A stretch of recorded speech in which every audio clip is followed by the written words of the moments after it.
Um dia de cada vez caminhando pela palavra de Deus com reflexão, propósito e vida real. Seja muito bem-vindo ao Bíblia 365 na prática.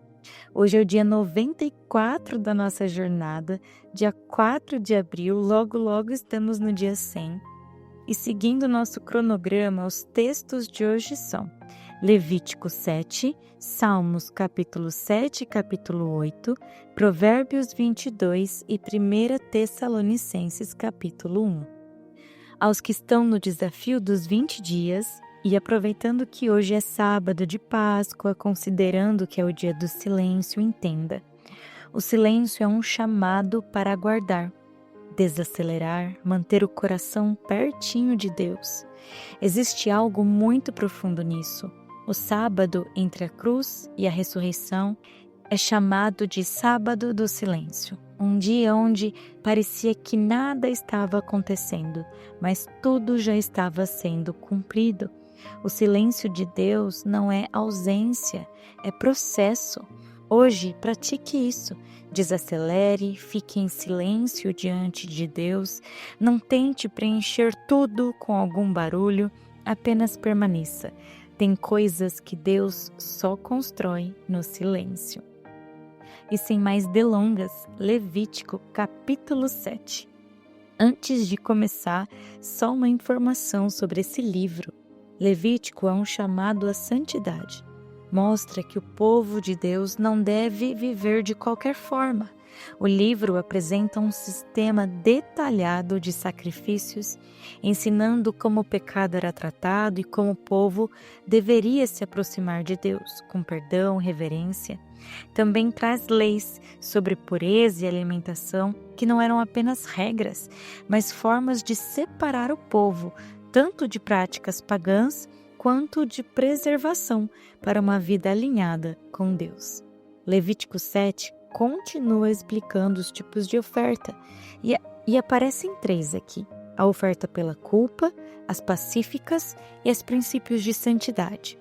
A Bíblia mostra que a oferta pela culpa era para situações específicas, quando alguém causava prejuízo, quando havia pecado com dano concreto, tanto contra Deus quanto contra o próximo.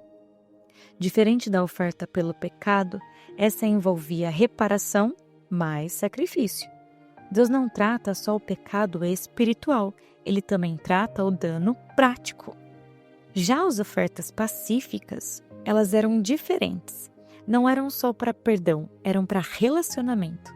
Tinham ação de graças, votos, entrega voluntária. Parte era queimada ao Senhor, parte ao sacerdote e parte era comida pela pessoa. Era uma comunhão entre Deus, sacerdote, a pessoa, todos participando da mesma oferta. Eles também falam sobre a oferta movida. Isso era um gesto simbólico. O sacerdote levantava e movia a oferta diante de Deus, representando consagração, apresentação e um reconhecimento de que aquilo vinha de Deus. Depois disso, a porção era dada ao sacerdote.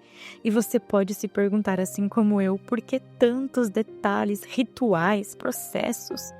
E essa pergunta, ela é essencial. Tudo isso revelava a santidade de Deus, a seriedade do pecado, a necessidade de ordem na adoração, a importância da obediência e principalmente mostrava como era importante a vinda do Messias para que tudo isso, todos esses rituais, sacrifícios, fossem cumpridos nele. Deus não apenas busca sacrifícios, ele busca um coração que honra, restaura e vive em comunhão com ele.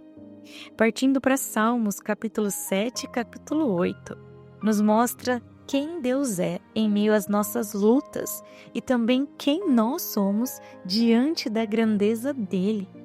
No Salmo capítulo 7, Davi começa declarando que Deus é o nosso refúgio, é Ele que nos salva, que nos livra, que é soberano.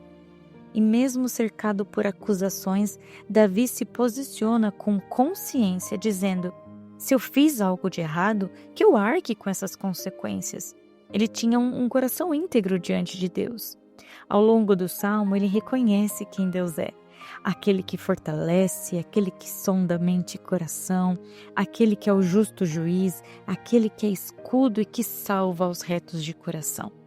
E no meio disso existe uma chave poderosa. Quando não sabemos o que fazer, o que cabe a nós é confiar e continuar. Porque o que cabe a nós é louvar, enquanto Deus faz justiça. Você já ouviu aquela frase? Enquanto Deus não abre a porta, adore no corredor. Já no Salmo capítulo 8, Davi muda completamente a perspectiva. Ele olha para os céus e entende como Deus é grande. E então ele pergunta no meio de tudo isso, como pode, Pai, diante de tudo isso, nós, os homens, o Senhor ainda se lembrar de nós? E aqui é um contraste lindo, porque mesmo sendo pequenos diante de todo o universo, Deus nos vê, nos conhece e nos visita. Ele nos deu valor, honra e domínio. Ele diz que dá domínio sobre todas as coisas.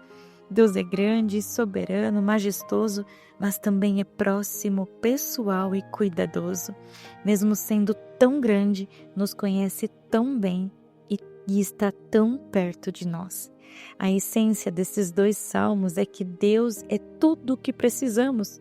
Refúgio, justiça, proteção, direção, e mesmo sendo tão grande, Ele escolheu habitar dentro de nós e nos dar domínio sobre todas as coisas. Partindo para Provérbios, capítulo 22, nos ensina sobre valores que realmente sustentam uma vida com Deus. E começa dizendo que mais vale o bom nome do que as muitas riquezas. Sabe, caráter, reputação, integridade valem mais do que qualquer dinheiro. Ao longo do capítulo, vemos um caminho claro de sabedoria. O prudente percebe o perigo e se desvia, enquanto o tolo segue e sofre as consequências. Por isso, a direção é prática. Se afaste do caminho perverso, porque ele é cheio de armadilhas. Um dos princípios mais marcantes é: ensine a criança no caminho em que deve andar. Ele mostra que formação, base e direção espiritual desde cedo geram frutos para a vida inteira. Também há um alerta importante: mande embora o zombador, porque existem pessoas e ambientes que alimentam confusão, discórdia, desgaste. Às vezes, manter paz exige remover certas influências. E eu quero compartilhar aqui com vocês uma dica prática de leitura da palavra que eu faço, algo que sempre que eu leio e mexe comigo eu faço uma oração. Nesse capítulo tem um versículo que diz: quem ama a pureza do coração e é habilidoso no falar terá a amizade do rei. Eu li isso, me tocou e já orei: Deus, que eu seja essa pessoa habilidosa no falar, que ama a pureza de coração. Isso mostra que a forma como falamos nasce do coração. Não é sobre técnica, é sobre transformação interior. E um coração puro gera palavras certas e isso abre portas. O capítulo também traz um versículo que o preguiçoso diz: um leão está lá fora, ele vai me devorar. Na prática, isso fala sobre desculpas exageradas. É quando a pessoa cria cenários irreais para justificar a inércia. Ah, não dá, é perigoso, não é o momento, enquanto na verdade é só falta de atitude. A partir do versículo 17, o autor do capítulo vai iniciar uma lista de 30 provérbios de conselhos, de sabedoria, e ele nos faz um convite: preste atenção, aplique o seu coração nisso, guarde. Nesse capítulo ele apresenta os 5 primeiros conselhos, que são diretos e muito atuais. Primeiro ele diz que Deus defende o pobre. Injustiça contra o fraco não passa despercebida. Deus sempre vai estar do lado do injustiçado e do menos favorecido. O segundo conselho é: cuidado com quem você anda. Caráter é contagioso. Terceiro, não se comprometa financeiramente sem responsabilidade. Isso pode te aprisionar. Quarto, não remova os marcos antigos. Isso fala sobre não desprezar princípios, fundamentos e valores já estabelecidos. E por fim, seja bom no que você faz. A excelência te leva a lugares altos naturalmente. Ele diz que se você for bom naquilo que faz, você será colocado diante de reis. A essência desse capítulo é simples. Vida com Deus é construída em decisões constantes e práticas. E para finalizar o dia de hoje, 1 Tessalonicenses capítulo 1 nos mostra uma igreja viva, transformada de verdade, não apenas religiosa. Paulo começa dizendo que eles estavam fazendo menção dessa igreja em orações e sem cessar, lembrando de 3 marcas que definiam aquela igreja: uma fé que tinha ação, um amor que se entregava e a firmeza da esperança que eles tinham em Cristo. Não era uma fé teórica, era uma fé visível. E aqui entra um dos pontos mais fortes do capítulo. O Evangelho, Paulo diz que não chegou até eles apenas em palavras, mas em poder, no Espírito Santo e em plena convicção. O verdadeiro Evangelho não é só algo que se ouve, é algo que transforma, que nos invade, que convence profundamente pelo Espírito Santo. Não é argumento, não é só entendimento, é experiência, é revelação. E mesmo em meio às dificuldades, Paulo diz que eles receberam a palavra com alegria que vem do Espírito Santo. Isso quebra toda a lógica natural. A alegria deles não vinha das circunstâncias, mas do Espírito. Isso mostra maturidade espiritual, sofrer, mas continuar cheios de Deus. O resultado disso é poderoso. Paulo diz: a fé que vocês têm em Deus repercutiu em todos os lugares. A fé deles falava mais alto que qualquer discurso. Eles se tornaram referência, não porque tentaram, mas porque viveram de verdade. E o que marcou essa transformação? Paulo diz que eles deixaram os ídolos e se converteram a Deus. Conversão real sempre envolve renúncia da nossa parte. Não é só aceitar, é deixar para trás aquilo que ocupava o lugar de Deus. E o destino disso tudo, viver para Deus hoje e aguardar dos céus o seu Filho. O Evangelho verdadeiro nos transforma, nos sustenta na dor, muda as nossas prioridades e faz a nossa vida falar por si só. Querido Deus, obrigada, Pai, por este dia, pela Tua palavra mais uma vez.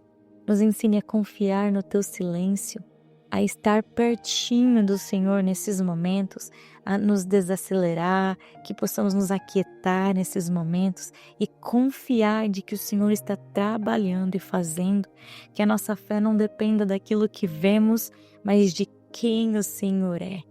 Nós aprendemos muitas coisas de quem o Senhor é neste dia, que a nossa fé se estabeleça sobre essas coisas, Pai, em nome de Jesus.